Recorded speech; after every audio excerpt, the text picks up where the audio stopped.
বাংলাদেশ ক্রিকেটের সবচেয়ে বড় তারকা বাংলাদেশ শব্দটাকে যিনি বিশ্বে ব্র্যান্ড হিসেবে প্রতিষ্ঠিত করেছেন তিনি সাকিব আল হাসান।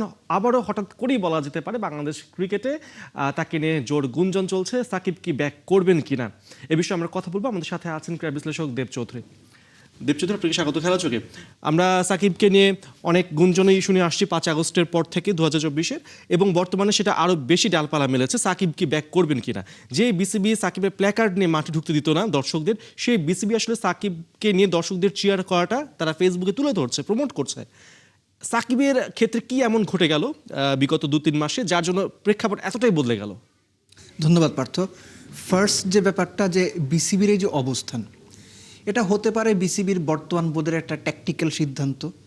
কেননা সরকার বদলের পর কিংবা বিএনপি ক্ষমতায় আসার পর খুব স্বাভাবিকভাবেই তো ধরেন যে এই বোর্ডটা থাকবে কি থাকবে এরকম একটা আলোচনা আছে। তো সাকিব আল হাসানকে ফেরানো হবে, সাকিব আল হাসানকে দলে চাই, সাকিব আল হাসান দরকারি, প্ল্যাকার্ড নিয়ে মাঠে ঢুকতে দিচ্ছে। সো এগুলোর ভেতরে আপনার ওই ট্যাকটিক্যাল বিষয়গুলো থাকলেও থাকতে পারে, আমি নিশ্চিত না, এটা আমি অনুমান করে বলছি। আর সাকিবের যে ফেরার ব্যাপারটা, এটা হচ্ছে যে সম্পূর্ণ সরকারি সিদ্ধান্ত। এখন আইন কি বলে, এই যে আপনার লয়ারের কথা আমরা শুনছিলাম যে এই ধারা বেলেবল, নন বেলেবল, ফাঁসি, যাবজ্জীবন, চার্জশিট থেকে, আমি ভাই এত কিছু বোঝার প্রয়োজন আমার নাই, আমি বুঝিও না, দরকারও নেই আমার।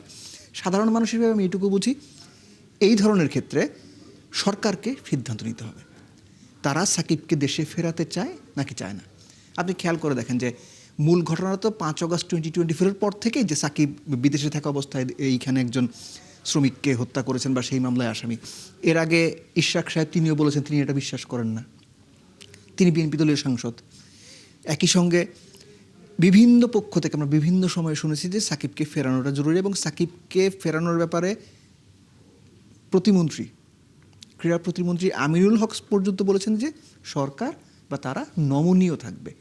এখন নমনীয় থাকা মানে তার কোনো কিছু ফেস করতে হবে না এরকম, নাকি সরকার তাকে স্পেশাল কোনো কনসিডারেশনে নিয়ে তার মামলাগুলো উঠিয়ে নেবে বা যে কোনোভাবেই হোক তাকে এই মামলা থেকে মুক্তি দেবে, সেটা যদি হয় সাকিবের ফেরা পসিবল। আপনি আমি যখন আলোচনা করছি, that is 27 February. Pakistan team বাংলাদেশে আসবে 9 মার্চ। সময়ের হিসাবে বাকি আছে হচ্ছে আপনার 10 দিন। আমার মনে হয় এই 10 দিনের মধ্যে আপনি 7 দিন ওয়ার্কিং ডে পাবেন।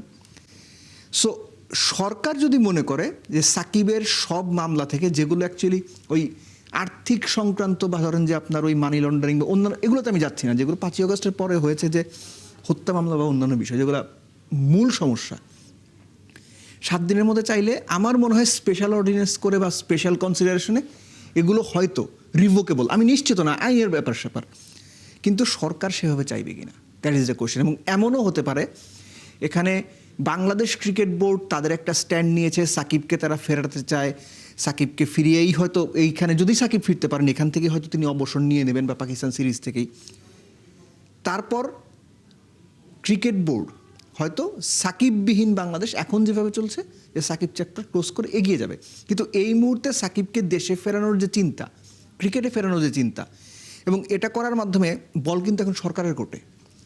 বিসিবি টেকনিক্যালি সরকারের দিকে ব্যাপারটা ঠেলে দিয়েছে। নাও যে আমাদের এর আগে কিন্তু আমরা শুনেছি যে বিসিবির পক্ষ থেকে বলা হয়েছে যে কাগজপত্র মন্ত্রণালয়ে পাঠানো হয়েছে, আমাদের দিক থেকে আমরা যা করে সব করে ফেলেছি, অর্থাৎ we have washed out our hands regarding Shakib. সাকিবের ব্যাপারটা তো আসলে পলিটিক্যালি মোটিভেটেড। আমরা এখন যদি বলে থাকি যে সাকিব আসলেন দেশে, এসে পাকিস্তান সিরিজে তিনি অবসর নিয়ে নিলেন, কথা হচ্ছে এই মাত্র একটা সিরিজের জন্য সাকিবকে নিয়ে আসাটা সরকারের পক্ষ থেকে আসলে কতটা যৌক্তিক সিদ্ধান্ত হবে, বা বিসিবি কতটা আসলে কি ভাবছে এই বিষয়টাতে? সাকিব যদি এসে অবসর নিয়ে নেন, তাহলে এই যে তাকে ফিরিয়ে আনা, এই বিষয়টা কি আসলে কোনো কৌশলের কোনো কারণ হতে পারে কিনা? এটা আমি শুরুতেই বলেছি, কিন্তু এটা একটা ট্যাকটিক্যাল মুভ আমার মনে হয়েছে।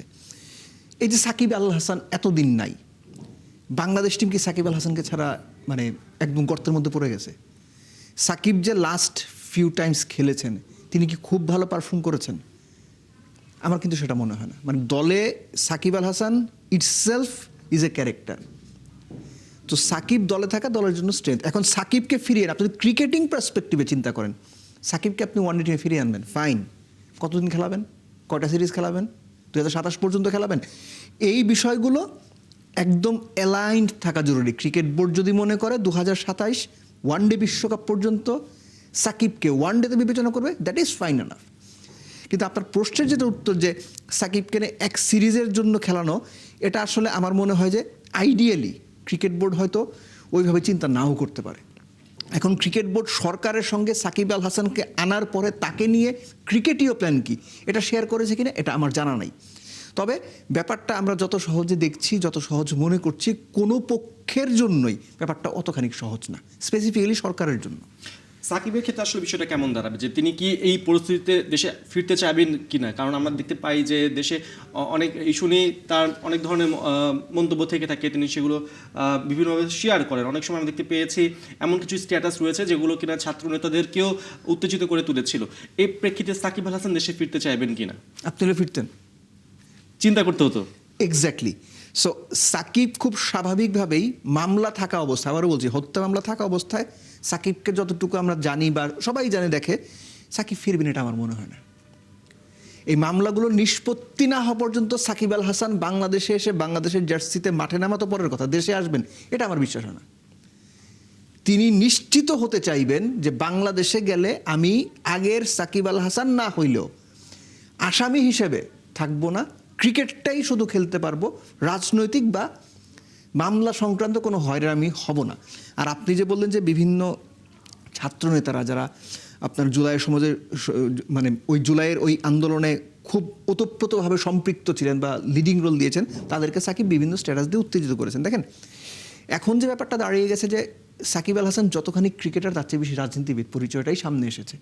সাধারণ মানুষ এটাকে বিভিন্নভাবে হয়তো মূল্যায়ন করবে যে আপনি ক্রীড়া সাংবাদিক হিসেবে তো সাকিবের মূল পরিচয় আপনার কাছে ক্রিকেটার, আমি ক্রিকেট পছন্দ করা মানুষ হিসেবে আমার কাছে মূল পরিচয় হয়তো সাকিব ক্রিকেটার, কিন্তু ক্যামেরার পেছনে যে ভাই দাঁড়িয়ে আছেন তার কাছে সাকিবের মূল পরিচয় ক্রিকেটার না হয়ে সাকিব একজন আওয়ামী লীগ দলীয় সাংসদ, সাবেক সাংসদ, এই পরিচয়টাই মুখ্য হতেও পারে।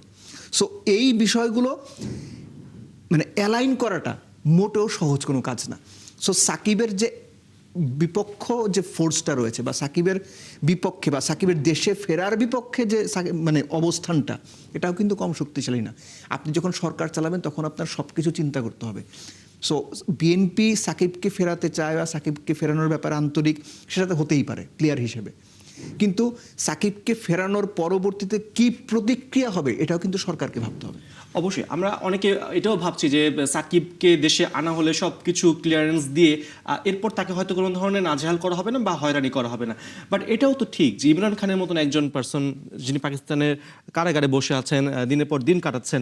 আমরা দেখতে পেয়েছি ভারতের নবজিৎ সিং সিধু, সেও আসলে কারাগারে দিন কাটিয়েছেন। আমাদের যুব ক্রীড়া প্রতিমন্ত্রী তিনিই তো জেলে ছিলেন দীর্ঘদিন যাবৎ।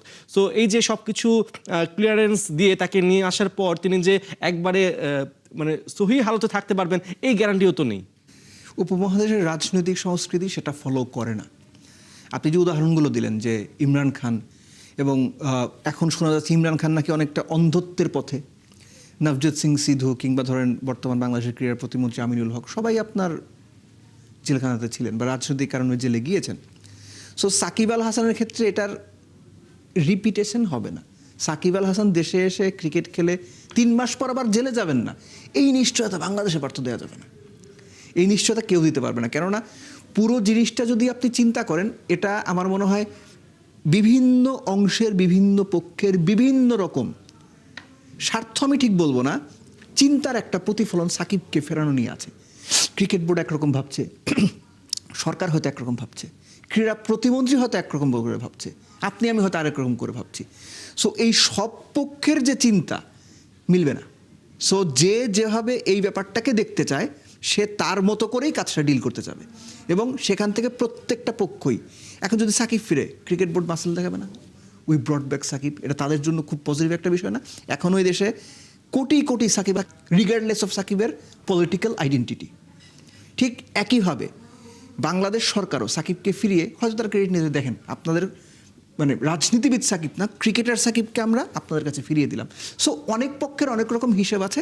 এই হিসেবটা যে পর্যন্ত প্রতিটা পক্ষই শিওর না হবে, সংশ্লিষ্ট পক্ষ, আমরা তো শুধু কথা বলা পক্ষ, সংশ্লিষ্ট যারা এর সঙ্গে সম্পৃক্ত যারা সে পর্যন্ত শিওর না হবে, আমার মনে হয় সাকিবের ব্যাপারটা ঝুলে থাকার একটা সম্ভাবনা আছে। আমার আরেকটা প্রশ্ন আছে, যে প্রশ্নের জন্য আমি একটা প্রতিবেদন হয়তো আমি চালাবো না, তার সেই প্রশ্নটা হচ্ছে আসলে মাশরাফিকে ঘিরে। মাশরাফি বিন মুর্তজা, যিনি কিনা দীর্ঘদিন যাবত এখন পর্দার আড়ালে রয়েছেন, এই যে যারা কিনা ক্রিকেটের প্রতি নিবেদিত প্রাণ ছিলেন, তাদের একটা জায়গা রয়েছে রাজনৈতিক, ওই জায়গাটার পরেও সে মাশরাফিকে কামব্যাক করানোর তার ব্যাপার থেকে থাকে, যে মানে এই সরকার পেশাদারদের কতটা মর্যাদা দেবে, তাদেরকে ওই জায়গাটা করে দিবে কিনা, সেই বিষয়টা তো সামনে চলে আসে, বিশেষ করে মাশরাফির ক্ষেত্রে। দেখেন, ফার্স্ট অফ অল 5th অগস্টের পরে সাকিব দেশের বাইরে থাকায় সাকিবকে হয়তো আমরা বিভিন্ন ইন্টারভিউতে কিংবা ধরেন বিভিন্ন অনুষ্ঠানে বা বিভিন্ন জায়গায় আমরা দেখেছি। মাশরাফিকে কিন্তু আপনি কোথাও দেখেন নাই। মাশরাফি বিন মুর্তজা পুরোপুরি নিজেকে আইসোলেটেড করে ফেলেছেন এবং মানে তিনি তার পরিবারের বাইরে আসলে মোটামুটি পরিচিত ছিলেন এরকম কারোর সঙ্গে তিনি হয়তো কথা বলেন না, মানে আমি যতটুকু জানি আর কি। একদম খুব পরিচিত বা যাদেরকে উনি ট্রাস্ট করেন এর বাইরে আমার জানা মতে মাশরাফি বিন মুর্তজা কারোর সঙ্গে কথা বলেন না। ব্যাপারটা এরকম না মানে তিনি খুব আনন্দে আছেন, খুশিতে আছেন, এরকম তো হওয়ার কোনো কারণ নাই। তো মাশরাফিকে ব্যাক করানোর যে বিষয়টা, দুটো কিন্তু সম্পূর্ণ দুই রকম বিষয় পার্থ। মাশরাফি এবং সাকিবের ইস্যু, সাকিবকে আপনি ব্যাক করাচ্ছেন ক্রিকেটার হিসেবে, জাতীয় দলের জার্সিতে আবার সে খেলবে। মাশরাফিকে আপনি কী হিসেবে ব্যাক করাবেন? এই প্রশ্নের উত্তর খোঁজাটা সরকারের জন্য খুব ইম্পর্টেন্ট। দেখেন, ক্রিকেট বোর্ড সাকিবকে কেন ব্যাক করানোর পক্ষে মত দিচ্ছে, কেন প্ল্যাকার্ড নিয়ে স্টেডিয়ামে ঢুকতে দিচ্ছে, যারা ক্রিকেটের মাঠে সাকিবের প্ল্যাকার্ড বন্ধ করেছিল, ক্রিকেটার সাকিব, খেয়াল করেন অন্য কোনো পরিচয় কিন্তু এখানে মুখ্য না। মাশরাফির ক্ষেত্রে কিন্তু ক্রিকেট বোর্ড এটা বলতে পারবে না বা বলছে না যে মাশরাফিকেও ফেরান, তাকে আমরা প্রধান নির্বাচক হিসেবে দেখতে চাই, কিংবা তাকে আমরা ক্রিকেটের আপনার অপারেশনসের দায়িত্ব, আমি জাস্ট কথার কথা বললাম, এটা কিন্তু হচ্ছে না। সো মাশরাফিকে ফেরানোর প্রক্রিয়া, সাকিবকে ফেরানোর প্রক্রিয়া, দুটোর মধ্যে একটা বিস্তর ফারাক রয়েছে। কেননা মাশরাফিকে যদি আপনি ফেরাতে চান, পুরো দস্তুর আওয়ামী লীগের সাবেক এমপি, সাবেক জাতীয় অধিনায়ক মাশরাফিকেই ফেরাইতে হবে। সাকিবের ব্যাপারে ক্রিকেটার সাকিবকে ফেরাইতে হবে, যিনি আওয়ামী লীগের এমপি ছিলেন। সো টেকনিক্যালি দুটোর মধ্যে পার্থক্য রয়েছে। এখন আবারও বলছি, সরকার কি চাচ্ছে, দ্যাট ইজ ইম্পর্টেন্ট। মাশরাফিকে ধরেন ফেরানোর একটা উদ্যোগ নেওয়া হলো, সরকার ভাবলো। বর্তমান পরিস্থিতিতে আসলে মাশরাফিকে যে বিসিবিতে একটা পজিশন দেওয়া হবে, সেটাও তো খুব একটা ইজি মনে হচ্ছে না। এটাও চাইলে সরকারই করতে পারে, এটাও চাইলে সরকারই করতে পারে। আমি যেটা বলছিলাম যে সরকার মনে করলো, বিসিবিকে বললো বা বিসিবি প্রেসিডেন্টকে বললো যে মাশরাফিকে চিফ সিলেক্টর করে দেন, এটা কথার কথা। কিন্তু সরকার কি চায়?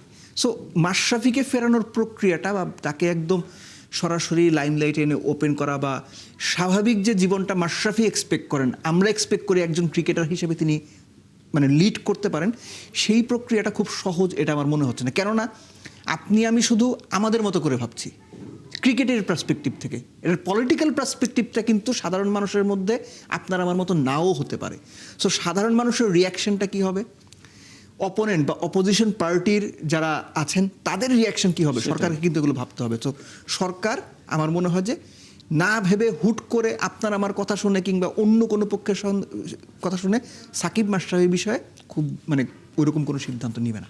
অবশ্যই আমাদেরও চাওয়া যে প্রত্যেকটা মানুষের আসলে মানবিক মর্যাদা যেটা, সেটা আসলে প্রতিষ্ঠিত হোক। অনেক ধন্যবাদ দেব চৌধুরী, আমাদের সাথে থাকার জন্য। Your welcome.